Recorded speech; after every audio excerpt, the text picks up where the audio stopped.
भाग 7 मध्ये आपल्या सर्वांचं मी या ठिकाणी स्वागत करतो. अतिशय चांगला प्रतिसाद मला सर्वच व्हिडिओला आपण देत आहात, त्याबद्दल मी तुमचा आभारी आहे. भाग 7व्याकडे आपण जाऊयात. यामध्ये पण केमिस्ट्रीचे 10 प्रश्न घेतलेले आहेत. पहा या ठिकाणी पहिला प्रश्न काय आहे, खालीलपैकी कोणत्या मूलद्रव्याचा अणुक्रमांक ज्याला आपण ॲटॉमिक नंबर म्हणतो आणि वस्तुमानांक ज्याला आपण ॲटॉमिक मास म्हणतो तो आहे अनुक्रमे 11 आणि 23. म्हणजे जो ॲटॉमिक नंबर आहे तो आहे 11 आणि ॲटॉमिक मास त्या मूलद्रव्याचा एलिमेंटचा आहे 23. तर खालीलपैकी कोणत्या मूलद्रव्याचा म्हटलंय तर लक्षात घ्या, सोडियम जो आहे त्या सोडियम या मूलद्रव्याचा ॲटॉमिक नंबर जो आहे तो 11 आहे आणि ॲटॉमिक मास जो आहे तो आहे 23. ओके, बाकीच्या पर्यायांकडे पाहिलं आपण तर मॅग्नेशियमचा ॲटॉमिक नंबर आहे 12, ॲल्युमिनियमचा आहे 13 आणि पोटॅशियमचा आहे 19. ओके, चला पुढे जाऊयात. खालीलपैकी कोणते विधान उत्प्रेरकाबाबत कॅटलिस्ट म्हणजे योग्य आहे? बघा, उत्प्रेरक म्हणजे काय, कॅटलिस्ट. लक्षात घ्या, वरच्या प्रश्नातून आपल्याला काय अपेक्षित आहे, बघा किमान महत्वाची 8वी ते 10वी मध्ये दिलेली जी काही एलिमेंट्स आहेत, पिरियॉडिक टेबल आपण 10वी मध्ये शिकतो स्टेट बोर्डमध्ये. ओके, तर त्यामध्ये तुम्हाला कमीत कमी 20 पर्यंतचे जे एलिमेंट्स आहेत त्याचे ॲटॉमिक नंबर आणि त्याच्या पुढे काही महत्त्वाचे एलिमेंट्स आहेत, ओके, त्यांचे जे ॲटॉमिक नंबर आणि ॲटॉमिक मास आहे ते लक्षात ठेवणं अत्यंत गरजेचं आहे. ओके, अशा पद्धतीने प्रश्न तुम्हाला विचारला जाऊ शकतो. सो त्या दृष्टिकोनातून आपला अभ्यास चालू ठेवा. खालीलपैकी कोणते विधान उत्प्रेरकाबद्दल कॅटलिस्टबद्दल योग्य आहे? पहा, रेट ऑफ केमिकल रिॲक्शन या घटकाखाली आपण कॅटलिस्टचं महत्त्व समजून घेत असतो.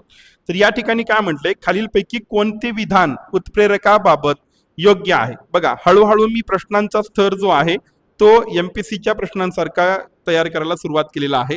म्हणजे थोडंसं संलग्नता त्याच्यामध्ये सिमिलरिटी जी आहे ती ते निर्माण होईल.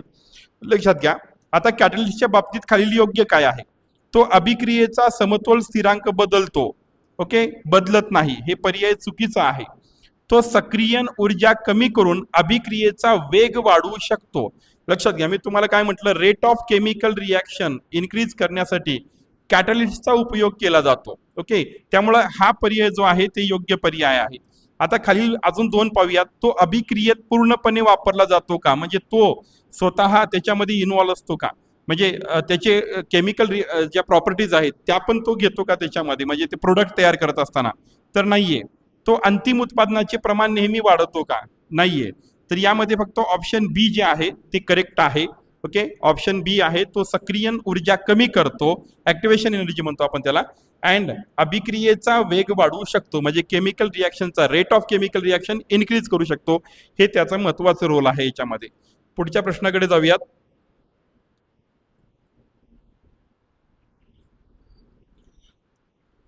पहा या ठिकाणी क्वेश्चन नंबर 3 काय आहे पहा, बॉक्साइट या धातुकापासून प्रामुख्याने कोणता धातू मिळवला जातो? ओर. ओके, धातुके म्हणतो आपण त्याला, ओर.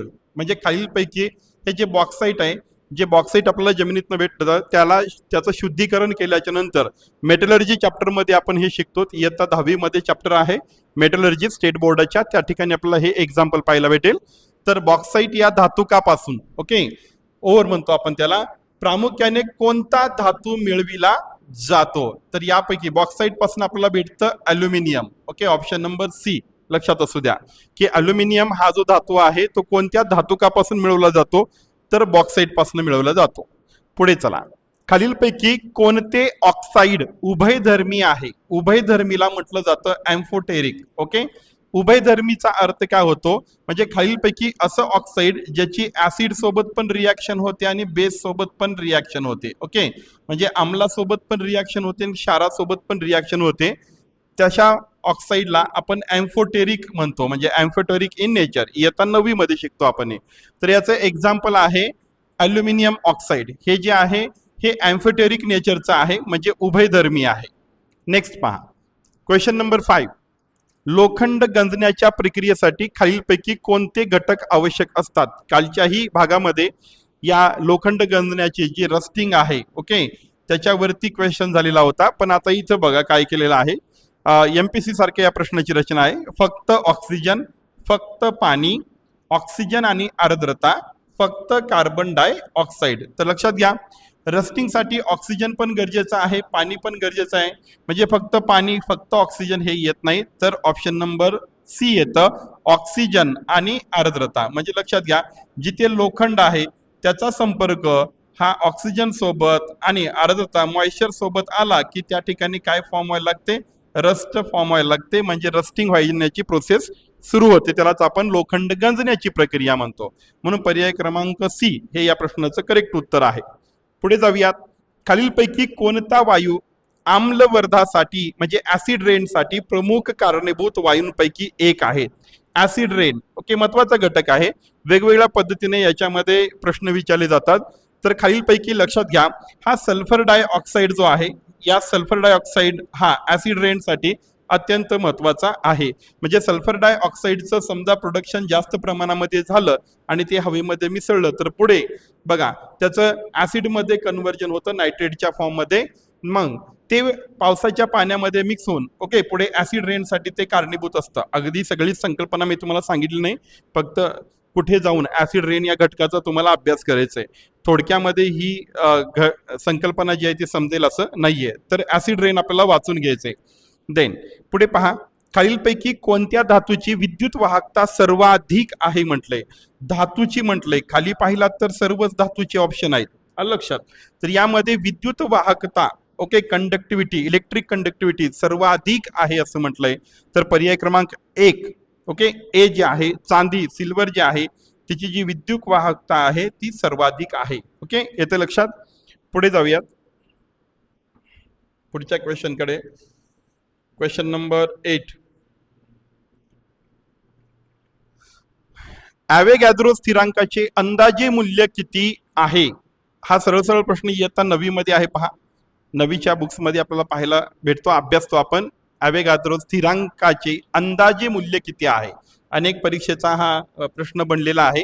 तर यामध्ये लक्षात ठेवा सर्वच पर्याय सारखे आहेत. 6.022 ओके, यामध्ये लक्षात ठेवायचं आपल्याला 6.022 10⁻23 मोल. ओके लक्षात, हे पर्याय लक्षात ठेवायचे. हे या प्रश्नाचं करेक्ट उत्तर आहे.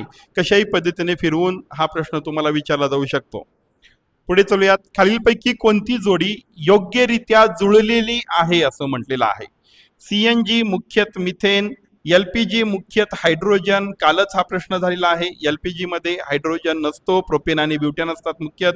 ओके बायोगॅस जर पाहिला तर बायोगॅस मध्ये मुख्यत ऑक्सिजन म्हटले नाहीये, याच्यामध्ये मेन आहे कोण? मिथेन. ओके अत्यंत महत्वाचं मिथेन आणि कार्बन डायऑक्साईड. पुढे चला. वॉटर गॅस नायट्रोजन व ऑक्सिजन ही जोडी जी आहे ती योग्यरित्या जुळलेली नाहीये. तर सीएनजी आहे ते सीएनजी मध्ये मुख्यत मिथेन. ओके म्हणजे हा वायू अत्यंत महत्वाचा आहे सीएनजी मध्ये. सो ऑप्शन नंबर ए या प्रश्नाचं उत्तर असेल. पुढे जाऊयात. Question number 10. पिण्याच्या पाण्याच्या निर्जंतुकीकरणासाठी खालीलपैकी कोणता पदार्थ सामान्यतः वापरला जातो?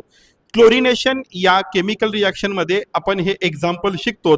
तर या प्रश्नाचं उत्तर आहे क्लोरीन. ओके आणि ती प्रोसेस जी आहे तिला आपण क्लोरिनेशन म्हणतो. क्लोरीन वापरून आपण पिण्याच्या पाण्याचं काय करू शकतो? निर्जंतुकीकरण करू शकतो, डिसइन्फेक्शन करू शकतो. म्हणून ऑप्शन नंबर बी हे या प्रश्नाचं उत्तर असेल. तर मित्रांनो हे सर्व प्रश्न तुम्हाला समजलेले असतील. तर पुढच्या वेळेस आपण आता भौतिकशास्त्रामधले 10 प्रश्न पुढच्या व्हिडिओमध्ये आपण पाहणार आहोत. तर या सर्व प्रश्न आणि या प्रश्नाशी रिलेटेड ज्या संकल्पना आहेत या संकल्पनेचा अभ्यास तुम्ही चालू ठेवाल अशी अपेक्षा करतो. व्हिडिओ तुम्हाला आवडल्यास किंवा ही पद्धत शिकवण्याची तुम्हाला आवडल्यास नक्कीच व्हिडिओला लाईक करायला विसरू नका. तुमची लाईक हीच माझी प्रेरणा आहे. मी परत त्याच्या अजून चांगले व्हिडिओ तुमच्यासाठी बनवत जाईन. धन्यवाद.